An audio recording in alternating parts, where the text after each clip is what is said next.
Hello guys, sorry sa mga nag-share ng video ko kahapon. Dinilit ko po yung 4 na reels ko dahil pinalo ako ni Meta. Sa caption, ingat-ingat po tayo sa caption. Dahil lang sa caption at saka yung naka-sleeveless ako. Hindi ko alam kung yun, pero talagang tinig ko kahapon lang, nag-post ako. Pagkagising ko ng umaga, yun na. Yan siya. Pero hindi naman affected ang aking in-stream ads. Pero ang pagkakaalam ko sa violation na yan is yung na-unlock ko yung subscription sa aking page.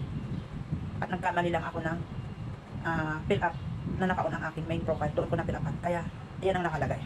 So, dinamay ko na rin ang aking post kahapon na 4 na reels. Dinilit ko pero i-re-upload ko mamaya. Palitan ko lang ng caption. Kasi parang nasama na rin ang aking caption at yung naka-sleeveless po ako. Kaya mag-ingat po tayo sa mga ginagawa natin. Ay, monetization policy violation. So, ang alam ko dyan, 100% yung subscription kasi hindi ko pa naman na-unlock dito. Ewan ko ba kung bakit kasi nakatilki naman na, dapat nagkaroon na ng araw. Pero hindi ko alam kung bakit nagkaganyan. Hindi naman affected ang aking in-stream ads. So, ganun lang po.